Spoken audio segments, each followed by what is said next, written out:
dia. O papel do cidadão no combate à corrupção foi um dos temas de um seminário que foi desenvolvido aqui pelo Ministério Público Estadual. E é sobre esse e outros assuntos que nós vamos conversar no programa de hoje, porque quem veio conversar comigo sobre esse assunto foi a Ana Tereza Silva de Freitas, que é promotora de justiça e diretora da Escola Superior do Ministério Público. Bom dia. Bom dia, Elda. Muito prazer estar aqui nessa manhã, tomando esse café e fazendo esse diálogo, né, sobre o Ministério Público e essa sua atividade. Fico contente em recebê-la para a gente tomar café e conversar sobre esse papel do cidadão nesse processo todo de combate à corrupção. Quando a gente fala papel do cidadão, a gente está dizendo o papel de cada um tem nesse processo, né? Como é que a senhora vê, a senhora é pesquisadora também, né? Eu apresentei como promotora de justiça, como diretora da escola, mas você também é pesquisadora. Como é que você vê o comportamento do cidadão nesses tempos assim tão conturbados de corrupção? Na verdade, o que nós estamos presenciando? Né? Nós estamos presenciando um tempo de mobilização, de silêncio. Eu acho que a população ficou muito perplexa com o que tem presenciado e está meio sem reação. Que as reações que nós presenciamos dentro desse meio que hoje nós temos de facilidade de informação é do compartilhamento, né, das curtidas nas redes sociais, desse tempo também que a gente precisa incorporar e introjetar como uma nova forma de reação também. Mas o que nós buscamos nesse congresso? Lembrar o cidadão do seu dever, dentro da democracia, de participar desse processo e que não se resume a simples resignação, mas no sentido de cobrar, de fiscalizar, de cobrar essa transparência. Hoje nós temos vários mecanismos de controle, vários mecanismos de acesso às informações. E isso é necessário a gente chamar a atenção. Deixa eu ver se eu entendi. No primeiro momento o cidadão está assim meio paralisado com tanta informação que ele está recebendo, sem saber ainda que direção tomar. Eu acho que sim. É mais ou menos isso. Eu acho que a gente percebe isso, não é? Nós cobramos da sociedade, mas a gente ainda não sabe o que fazer. A gente não sabe cobra das instituições, se atribui alguns papéis ou responsabilidades. Eu gosto de dizer que nós não temos salvadores da pátria, nem heróis. É verdade. Nós precisamos atribuir a cada um a nossa parcela de responsabilidade nesse processo. Mas ao mesmo tempo em que a gente fica assim paralisado, só introjetando, só curtindo nas redes sociais, a gente precisa tomar uma decisão. Até porque a gente tem um ano eleitoral bem aí, quando a gente tem que decidir quais serão os nossos representantes, ou novos, ou atuais, ou renovando quem está por aí, sei lá. Mas a gente precisa tomar uma decisão. Você acha que nós, cidadãos, nesse momento, assim, a gente já está preparado, já está amadurecido o suficiente para escolher esse caminho a partir de agora? Eu acho que ainda não. Eu acho que nós estamos passando por um processo atravessando um período de análise das situações. Eu acredito que a cidadania, ela não se encerra, ela não é somente votar e ser votado. Ela é muito mais ampla. Uhum. A cidadania intensa, a cidadania ativa, ela pressupõe a utilização de outros mecanismos e que a democracia nos atribui como responsáveis. Porque nós ficamos pensando só nos nossos direitos, mas nós temos deveres também. Todos nós, Todos né? nós, dentro desse panorama. E eu penso que nós estamos nesse momento de verificar a atuação de cada um desses nomes que está se colocando no cenário nacional, estadual, né, para as próximas eleições, para que nós possamos também avaliar. E é isso que a gente quer chamar a atenção, de que cada um deve, pelos mecanismos e formas que nós temos de acesso à informação, fazer a sua análise consciente, cidadã, responsável, sem se levar por impulsos e lembrando que a nossa decisão de hoje é o nosso futuro para amanhã. Pois é, porque é muito fácil a gente apontar os erros, ouvir agora e falar, ai, que horror, fulano é desse jeito. Mas o fulano só está lá porque alguém o colocou. Quer dizer, a nossa responsabilidade começa no momento em que a gente escolheu errado alguém para colocar ali, né? Mas é mais fácil atribuir para aquele que está ali a responsabilidade de tudo do que pensar na nossa responsabilidade. Aí eu fico pensando assim, Até que ponto a gente também não pode se deixar influenciar pela mídia, pelos discursos, por tudo isso que está aí e continuar fazendo escolhas erradas? Esse processo de amadurecimento, então, não chega nunca? Não, eu acho que ele vai chegar e está chegando. Acho que nós estamos... Todo o processo de crise que se passa, ele tem um aspecto muito positivo. Qualquer crise, ela implica numa superação dessa crise. Eu acho que nós passamos por um momento difícil para avaliar todo o contexto e superar as crises. Porque as crises são feitas para que nós possamos ultrapassá-las e chegar a um outro momento. Então, eu acho que nós estamos nesse amadurecimento de uma crise e que nós vamos atravessá-la. E tenho certeza, tenho fé que a gente possa, com coragem, com consciência, isso que a gente quer chamar a atenção, conscientização, exercício da cidadania plena, avaliando, levantando as possibilidades, sem impulsos, sem ansiedade, com tranquilidade, para que nós possamos decidir seguramente. Ok, então nós vamos fazer um rápido intervalinho nessa nossa conversa e daqui a pouco a gente volta para continuar falando mais um pouquinho sobre o papel de cada um de nós nesse processo de combate à corrupção. Só um minutinho, a gente volta já já.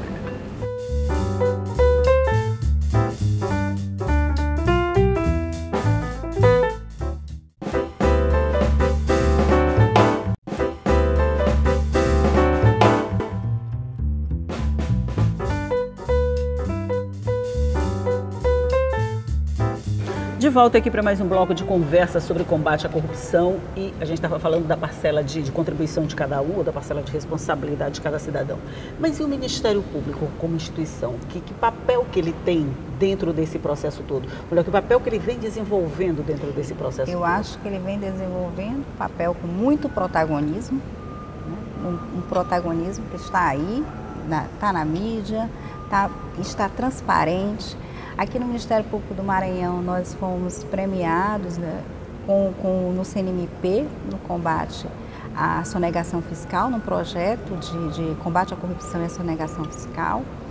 E temos desenvolvido um incessante trabalho de conscientização e também de fiscalização, de criminalização, de punição. Eu acho que não só o Ministério Público do Maranhão, o Ministério Público brasileiro tem desenvolvido esse relevante trabalho. E é uma luta institucional, mas é uma luta, como eu afirmei do início, social, coletiva, individual. E que nós temos em todas as instituições, como em todos os segmentos, né, pessoas que são éticas e comprometidas com esse resgate do nosso espaço democrático, do nosso espaço de ética, do nosso espaço de moralidade pública e de comprometimento com as políticas sociais.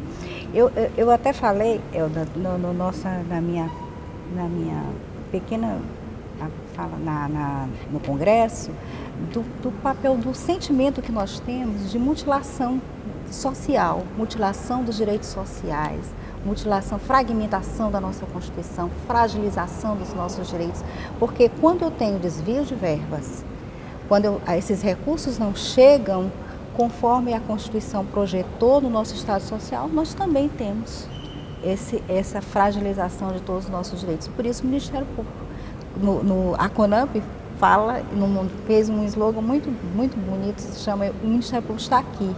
Ele está aqui, mas ele precisa estar de mãos dadas com a sociedade, né? Porque você fala dessa fragilização, quando o cidadão sozinho, ele se sente fragilizado, por exemplo, como esse exemplo bem básico, uma verba que não chegou até onde deveria chegar, que deveria proporcionar uma melhor qualidade de vida, aquela coisa toda que a gente fala a respeito disso, ele às vezes não tem mecanismos para lutar, ele não tem como se defender, ele não sabe para onde apelar.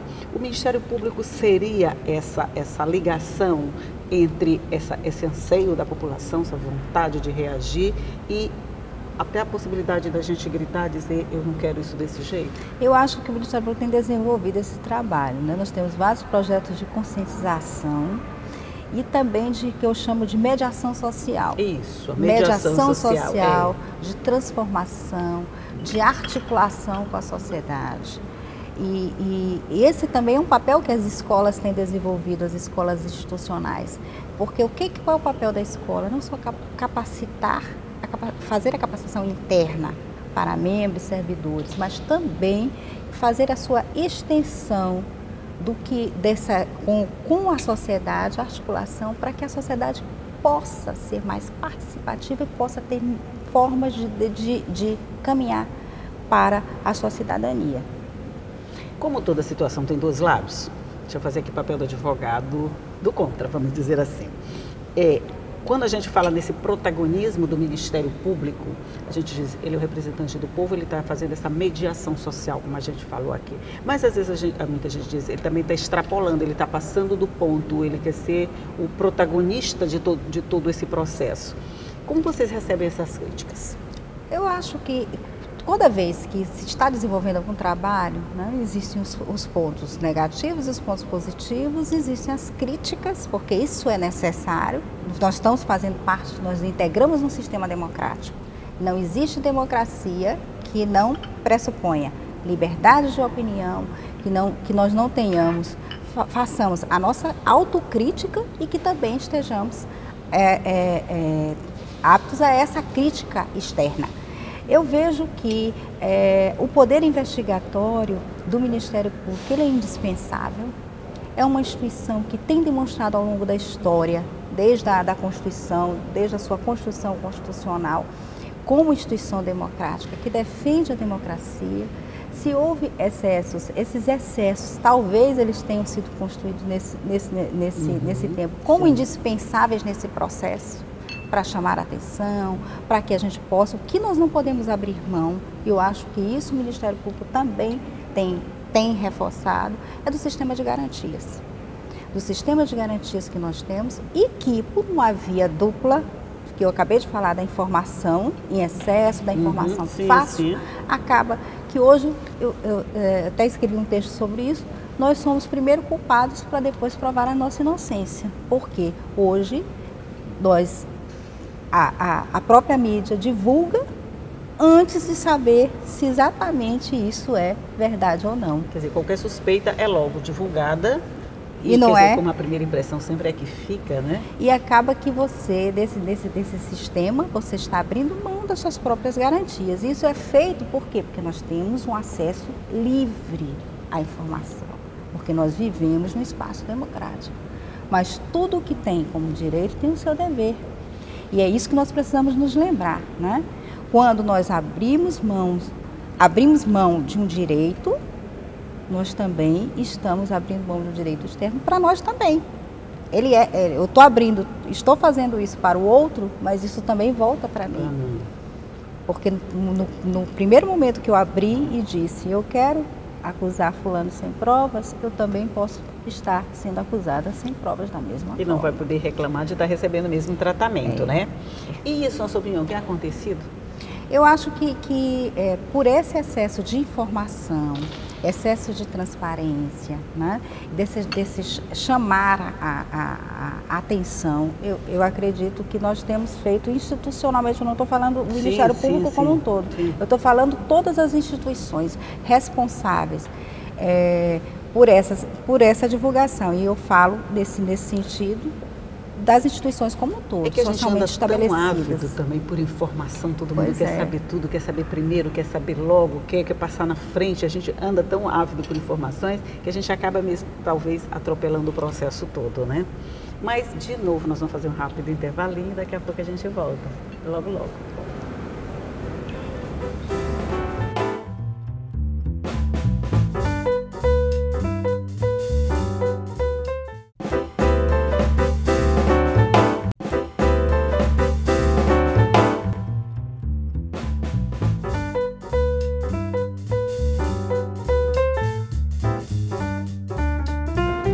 Estamos de volta para o nosso último bloco de conversa aqui, que a gente está conversando com a promotora de justiça Ana Tereza Silva de Freitas sobre essa discussão toda promovida pelo Ministério Público a respeito do combate à corrupção.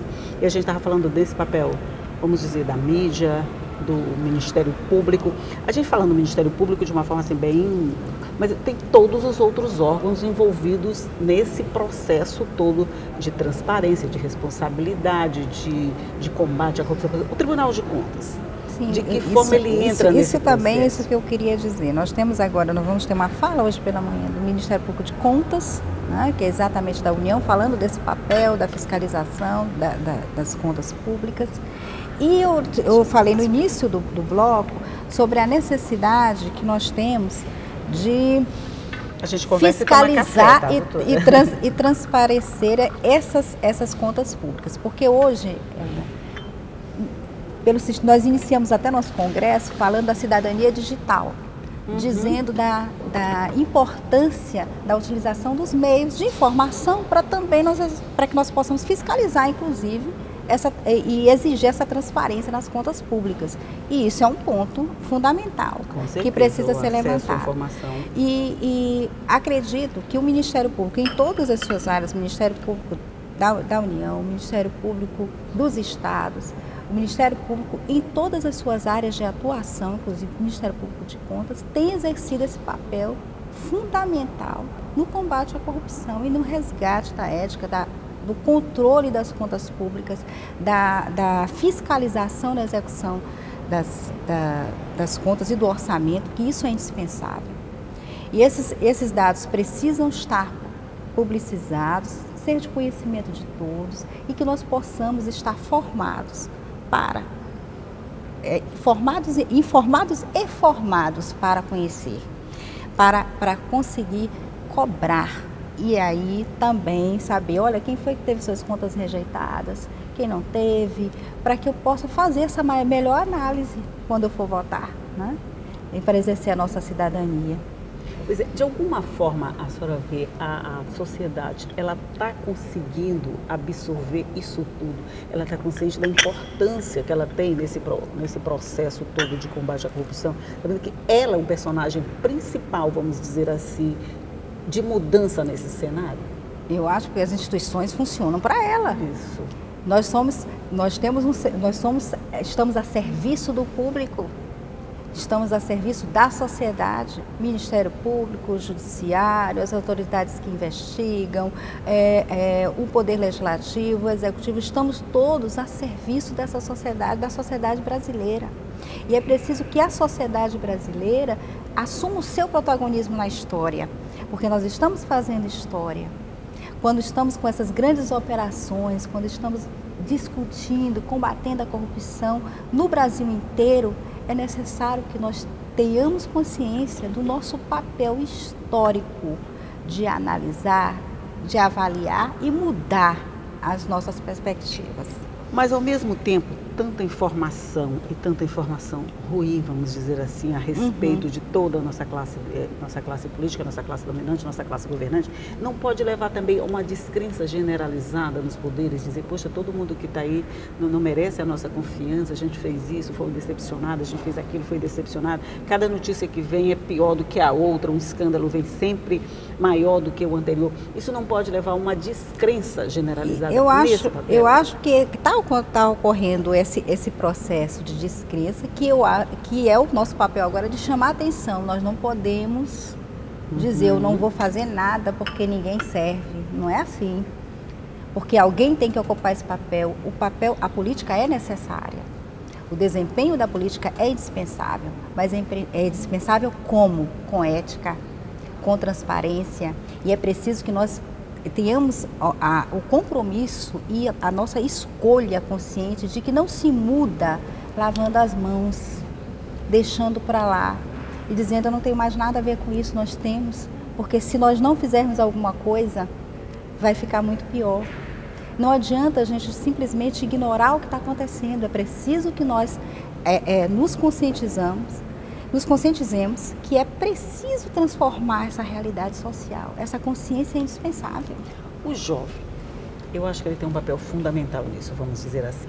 Mas a gente esteve conversando aqui com o presidente, um dos diretores do TRE, que tem aquele projeto Jovem na Escola, e falando que boa parte dos jovens está pensando em não participar do processo eleitoral por conta da descrença nos políticos, nessa coisa toda.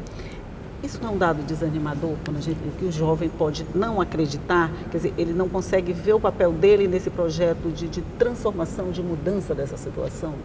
É algo que nos faz refletir sobre um processo muito importante que se chama processo educacional.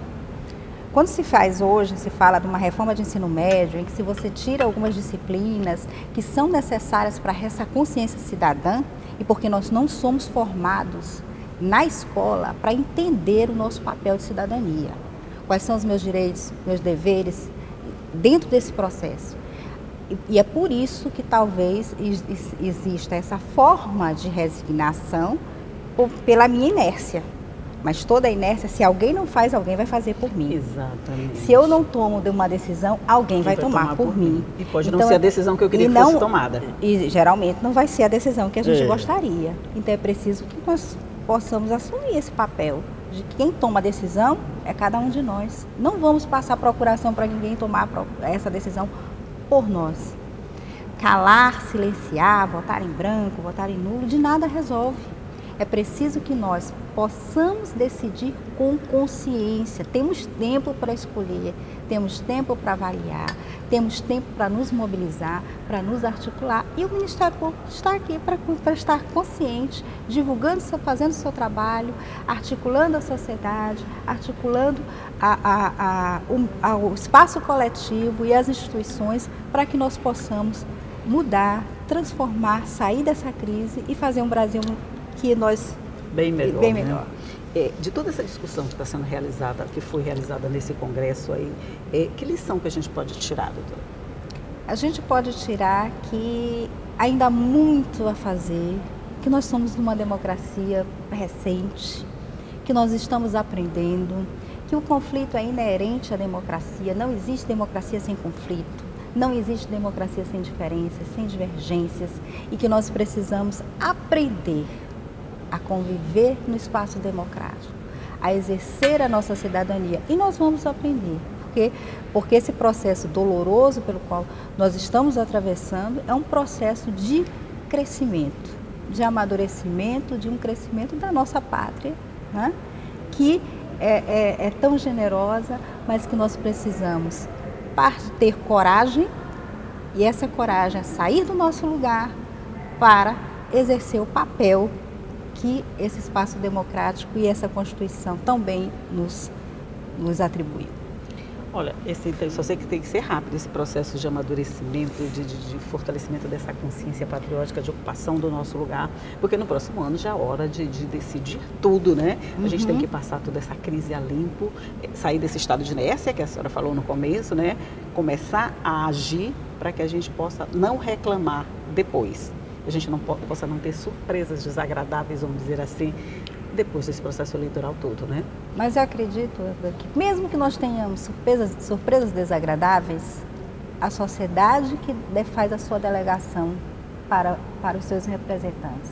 Se ela delega, é ela que também tem o poder de transformar, mesmo quando ela faz as suas escolhas erradas. Nós sempre podemos corrigir os erros que cometemos, quando eles são possíveis.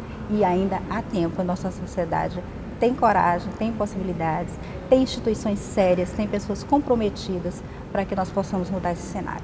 Graças a Deus, graças a Deus. Olha, eu só quero agradecer a sua participação, essa nossa conversa. Ana Delisa Silva de Freitas, muito obrigada por sua participação. Bom dia, senhora. Eu que agradeço. Bom dia a todos. E você já sabe que tudo isso vai ficar à sua disposição no nosso site, no al.ma.leg.br. Ficam lá todas as entrevistas. Se você quiser rever qualquer uma delas, é só acessar. Tem também as nossas páginas sociais, nas redes sociais, você pode acessar qualquer uma delas, inclusive a nossa página no rádio online. E todos os dias eu vou estar aqui cedinho esperando você, às 8h30 da manhã. Tchau.